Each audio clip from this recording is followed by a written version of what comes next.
The first time I changed my own oil, I was terrified. Not terrified like standing on the edge of a cliff terrified, more like the specific, quiet anxiety of doing something for the first time with zero margin for error. This was my engine, my bike, something I'd saved 8 months to buy, and I was crouched in my driveway with a drain pan, a socket wrench, and a YouTube video buffering on my phone, genuinely convinced I was about to destroy something expensive. That was 4 years ago. Today, I can do a complete oil change, drain, filter swap, refill, check, in just over 7 minutes. I've done it so many times, it's automatic. Same as brushing my teeth, same as making coffee. It's just a thing I do now. Every 3,000 miles, in my driveway, in whatever I'm already wearing. And I want to give you that same thing today. Not just the steps, not just a technical walkthrough. I want to give you the confidence. Because here's what I know after talking to hundreds of riders. The thing stopping most of you from doing this yourself isn't ability. It isn't tools. It isn't time. It's the fear of getting it wrong. So let's kill that fear today, right now. Because this is genuinely the most approachable mechanical task on your entire motorcycle.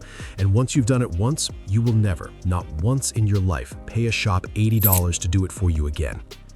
First, let me tell you what you actually need. Because shops want you to believe this requires a professional setup, a lift, a special tool collection, trained hands. It doesn't. You need 5 things: a drain pan, any plastic container that holds at least 2 quarts, a $10 oil drain pan from any auto parts store works perfectly, a socket wrench with the correct size for your drain bolt. On most bikes, it's 17 millimeters, but check your manual. An oil filter wrench, optional but helpful, costs about $8. The correct oil for your specific bike, check your owner's manual for viscosity and quantity, budget $12 to $20 for a quality quart, and a new oil filter, $6 to $15 depending on your bike model. Total investment your first time, roughly $40, including the tools. Every oil change after that costs you $18 to $25 in consumables. Compare that to the $80 to $120 the shop charges you, and this setup pays for itself the very first time you use it. That's it. That's the whole list. Nothing exotic, nothing you need to special order. Everything available at AutoZone, O'Reilly, or Amazon with 2-day shipping. Now, let's talk about timing, because this is the one thing most beginner guides get wrong. You want to change your oil when the engine is warm, not cold, not hot, warm. Cold oil is thick and viscous. It drains slowly and leaves more old oil clinging to the inside of the engine. Hot oil, fresh off a ride, is dangerously hot to the touch and will burn you when it hits your drain pan and splashes back. The sweet spot is an engine that's been running for about 5 minutes and then sat for another 5, warm enough to drain completely, cool enough not to burn your hands. This is the detail that separates a clean, complete oil change from one that takes forever and ends with a burned forearm. Ride around the block, come back, wait 5 minutes, then start. All right, let's walk through this. Step 1. Locate your drain bolt. On virtually every motorcycle, the drain bolt is on the lowest point of the engine cases, the bottom of the oil pan. It's a single bolt, usually with a 17 millimeter head, sometimes 14 millimeters.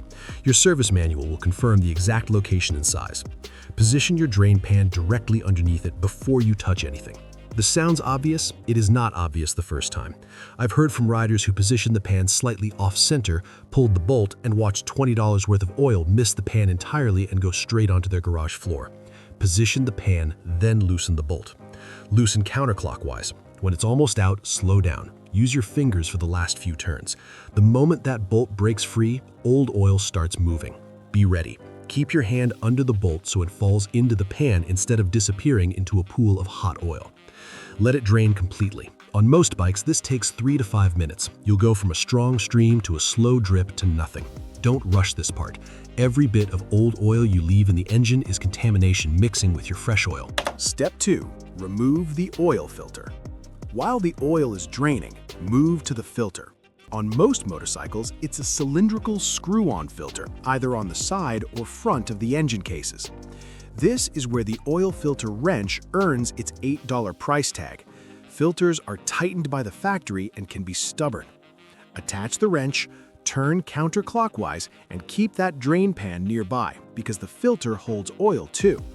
When it comes off, flip it upright immediately to minimize spillage. Before you thread on the new filter, do one thing most beginners skip. Take a small amount of fresh oil on your fingertip and run it around the rubber O-ring on the new filter.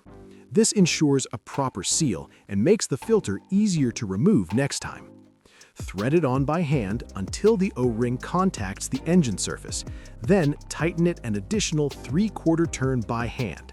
That's it. Do not use the wrench to tighten. Hand tight plus 3/4 is the correct torque for virtually every motorcycle oil filter.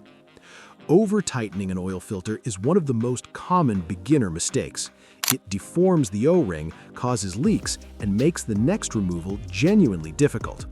Hand tight plus 3/4. Remember it. Step 3. Reinstall the drain bolt. Check the drain bolt for an aluminum or copper crush washer, a small flat ring that creates the oil-tight seal. Many bikes use these. If yours does, replace it every oil change. They cost about $2 for a pack of 10 and are cheap insurance against an oil leak. Thread the bolt back in by hand first, confirm it's threading cleanly without resistance, then tighten with the wrench to the torque spec in your manual. Most bikes are between 18 and 25 foot-pounds. If you don't have a torque wrench, snug plus a firm quarter turn is the field approximation. Firm, not gorilla tight. Step 4. Add fresh oil.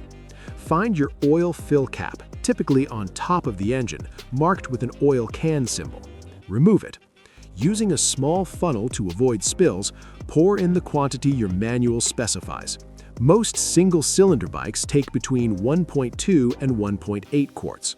Most twins and fours take 2.5 to 3.5 quarts.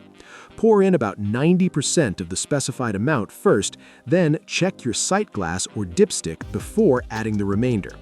Overfilling is a real problem. Too much oil creates excessive crankcase pressure, causes foaming, and can actually damage seals. Fill to the correct level, not beyond it. Replace the fill cap. Hand tight. Step 5. Start the engine and check. Start the engine and let it idle for about 60 seconds, watching closely for leaks around the drain bolt and oil filter. Fresh oil needs time to circulate and fully seat the filter. Shut it off, wait 2 minutes, then recheck the level and top off if needed. Look again underneath. Everything should be completely dry. Your first oil change may take 20 minutes or more. That's fine. Moving slowly ensures everything is done right. In return, you gain confidence, control, and certainty. You know the oil, the torque, and the work were done properly because you did it yourself. If this finally pushed you to do your first oil change yourself, hit that like button and subscribe, because next week we're covering the one tool every home mechanic needs that costs less than $25 and prevents the 3 most common DIY mistakes. See you in the garage.